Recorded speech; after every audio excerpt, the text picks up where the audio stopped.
an insider at Rivers United, said very emphatically that as soon as they removed Barrister Green as Commissioner for Sports in the States, that was when the downturn of Rivers United began.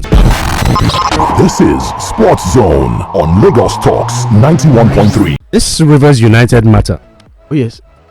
You say, oh yes. Because it's one of the stories that actually caught my attention during the news, and thankfully I was happy that you brought it up. So let's go. Let's dive into it. The situation in which they find themselves now is very dire. And I was in a conversation yesterday, and somebody said something which completely rubbed me the wrong way. That without Barrister Green, that Rivers United are unable to accomplish anything at all.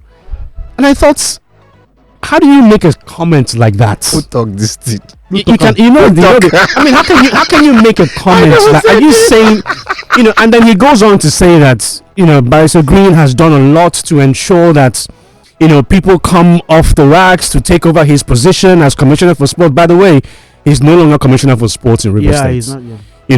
To take over that mantle, to do what they can to help. No, there's somebody in place now, but he's no longer Commissioner for Sports. Why is he? What happened? Because he's now the Attorney General of Rivers State. Oh wow! But that office is still empty now. So the whole idea of the absence of Barrister Green being the reason why Rivers United have lost games back to back. No. Is beyond me. I don't know how anybody can think like that. So that person, tell the person that the person is. But this kind of contradicts what's. A source told me, we were having a conversation once, and they're telling her, there's always this conspiracy theory that some teams are anointed to win the Premier League. And according to this gist we're having, was like Rivers United's turn, but it's not turned out to be. It's not turned because they're having it rough. No, I don't even think we can say that Rivers United can still not be the league champion yet, because we expected what Rivers United went through. We actually expected it, and I said it here before that when you saw that fixture. Okay, now let's go back to those fixtures that they lost. Right, 4 away matches back to back. 2 of them were outstanding games. The ones against Shooting Stars, that's the first one, and also the one against Niger Tornadoes. Those were outstanding. But the one against Ikorodu City and the one they played against Nasarawa, they were the regular fixtures. Now, and you talk at this stage of the league. So going back to back away, it's really tough. It was good. It was really going to be tough. And we said that it was like a prediction to say, if Rivers not even got a point from those 12 points, it would have been like a magical. Because look at the travel schedule from Ibadan, right? They came to Lagos just 3 days ago. Then from there they went to Minna and also to Lafia. And they're going by road. And we're going by road, traveling all around Nigeria in that circles. Is something that. Was going to tell on the players. Leave that story. But Nigerian players are used to travel, so let's leave that. No. Rivers United are not the only team that travels around the country by road. They're not the only ones. No, I'm building somewhere now. Let's look at those games one by one. Against Shooting Stars, they were done by a late winner by Shooting Star. 90 and all that. But what was the implication of that match? Shooting Star needed that match for them to also make up for some point that they've lost on the road, and they did all they could do on the pitch to win that. Now Ikorodu City also needed a win against Rivers United. Now go to Niger Tornadoes too. So these were games that these teams needed to win. I'm a bit confused. Wait, sorry, I'm a bit confused. In the FPFL, 4 games, because we're looking at the form guide here now. 4 games, 4 defeats. Rivers United are one of the strongest teams in the MPFL. If they're going to win the league, this is a terrible form. You just mentioned that they've considered 4 in this one. They considered 4 against Barao. Yep. These are not teams you should concede 4 against. I can understand you losing the game when they happen. 4 goals. He's right when he says that you're a team looking to win the MPFL title. There's some results that undoubtedly should go your way. Now, Charles, by virtue of where you're placed in the table as compared to your opponent. Where is Nasarawa on the table? No, Charles, that doesn't work. It doesn't work like that. No, it does. If you're playing depends on what that team is looking for. You want to bring if every day, why not? Is that not what we look up to? We should. That's what we look up to. But unfortunately, we cannot. No, you know why we should? Look at Chelsea going to Everton. Who needs to punch? Chelsea is in bad form. We know Chelsea's story. No, they're not. Chelsea's story is different from Rivers United. Rivers United, everyone, they have the best coach in the land. 2, Rivers United are the most motivated team in the MPFL. But it's not working. They have no right to lose to a Nasarawa or a Niger Tornadoes. So absolutely no right. Telling me now? It's like saying Everton players are any more than Chelsea players. Is that what you're telling me? Who earns more money than Chelsea? Who is a bigger club? Who is talking about motivation? We're talking here about the MPFL. No. We're talking about the MPFL. About a game of football. No, Shegun. No, Shegun. No. We say here every day that motivation is key in the MPFL to teams getting results. You've said that over and over again. Yes, in any sport. Rivers United have arguably, in fact, maybe undoubtedly, the best coach in the MPFL. Are we in agreement? Yes, we're in agreement. Yes, go on. Rivers United is one of the richest teams in the MPFL. Yes or no? Yes. So why should they be floundering against a Nassau United or a Niger Tornadoes? Let me answer you, Charles. Now, the quality in Rivers United is it comparable to Niger Tornadoes? But I'll score 4 goals against them. 4 goals. See, Charles. Wait, sorry. Shegun, the quality in Rivers United, is it comparable to what they have in Niger Tornadoes? Okay, it's a football game. I beg you. Are you saying they threw the? So what are you accusing them of cheating, of throwing the game? The point I'm making is a football game. See, the point that we are making is you play and win, you play or lose. There are 3 results in football. You either win, you lose, or it's just a football game. Then when United loses, why do you come here and cry? It is just a football game. Why don't you just accept the result and move on? When last did you see me cry for Manchester? I don't have other things. The price of fuel is 1,330. Waiting concern me cry for United. You are the one, my friend, that cries about Chelsea. I don't cry about Chelsea. You do? No, I don't. Yes, you cry. I complain about the coach. I know not the players. The coach. Well, the players. When City loses, then I have reason to cry. I think we are missing the point, Charles. Now, let's go back, right? We know that MPFL teams they have terrible away records, and that's the point. We don't need to try because of what? Because of what? There are some factors we have enunciated here before in terms of say it now, like what? Now, say it. I don't see. There's a point. Let me make that. No, say the why. No, say it. Say it. Something I would just like to say. One of there's a myth that was or a rumor going around that Rivers United was the anointed winner. Is that it was a rumor, right? Yes, of course, a rumor. It's a rumor, and it's been exploded now by this era. No, it's not exploded. That means it's not true now. What you heard is not true now. I mean, that's what it means. Yes, that's what. Just exactly. We are even. Let's even explain why at a point even with large number of outstanding games, Rivers United were actually top of the league.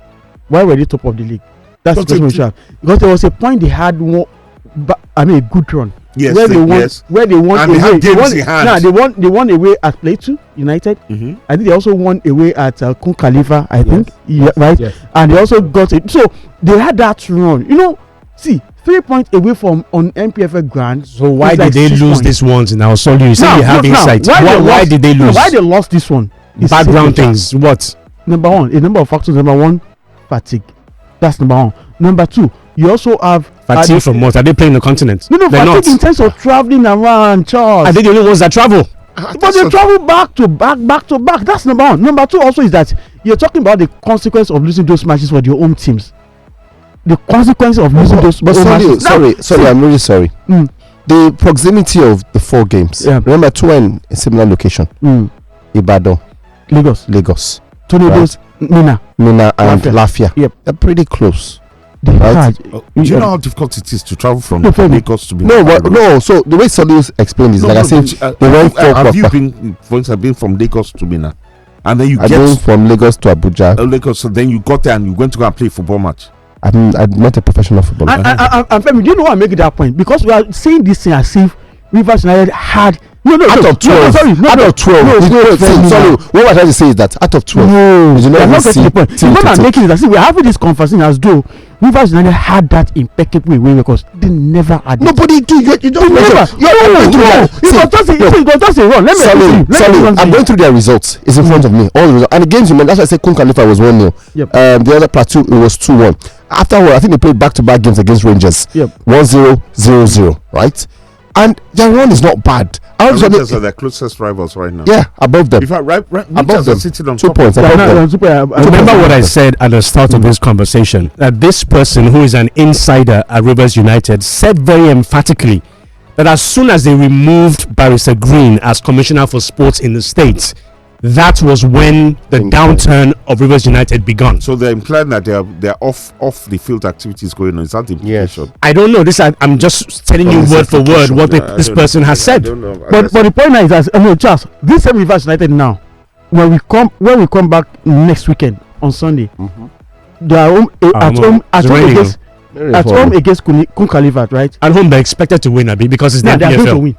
Because it's the NPFL. We don't win Wolves. No, Charles, let me tell you something. There's something I didn't want to say, but let me just hint it a little. Say it. I've seen around the NPFL players for a while now, and there's something I've seen.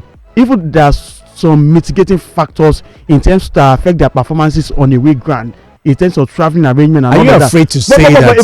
Let me say. When I talk about the mentality, you're speaking English. Are you afraid to say, Solu? Yeah. That club administrators compromise the referees? Are you afraid to say so? I know. Do you have a? No. Sorry. In a production meeting, I didn't bring you to come and start stabbing. Are you afraid to say so? Sorry. Sorry, I don't know. You have asked this because you have asked this question to Ramadan. Let him lie. Why? I don't know what you are talking about. I don't know what you. Let's leave reverse. All I know is that we had the best referees in the NPFL. This story about the common. What's it about? No, but we spoke about it yesterday, though. Yesterday we spoke about the EFN. It's in line with the it's in line with the EFN. No, it's in line with the EFN story. It's just a continuation. So now it's the NSC speaking that we're not. So like why are some athletes claiming that they got 75k and the NFL? That's what Bukola Olokpade explained. So are you still saying those athletes are lying? Are you saying Bukola Olokpade is lying? No, I'm just asking. Because I can imagine Shegun's reaction yesterday on this matter. I can imagine. So the EFN said they want to stand up for probity and transparency, and I had a good laugh. Do you understand? So now this morning, some athletes are claiming that they were given 75,000. Some, the Secretary General is claiming. Director. The Director. They're back from France now, Abi? Of course they're back. Yes. Okay, so just check it. They're not private. There was a congress yesterday. They were all there. You could have done it virtually. Yeah. So they claim 170. The disparity in the figures. Are you saying somebody's lying? Somebody must be lying. So who's lying? I don't know. What did you say yesterday on this matter? No, we didn't discuss this matter yesterday. What we spoke about was how the EFN was dressing itself up. The stories came out, and the EFN came out to squash the story. And I told you that why you not believing the EFN? I don't believe any. I don't have proof from anybody. But no, you don't believe the EFN. No, do you have proof of the athletes? Exactly. So do you have proof of the athletes? I don't have proof of anyone. So but you gladly were against the EFN yesterday. Anybody. I just want to know if anybody the truth. You see the bazooka that used to shoot me yesterday. It's easy to just want to believe the worst without any kind of. I want to believe. I always like to hear from both sides of the story. Exactly. Both sides. You heard from the side of the NSC. The NSC. And NSC said they give them 170. You don't believe the NSC, Abi? Do I believe them? You don't believe them. I am indifferent. So why do you want to hear the two sides? It is oh my goodness.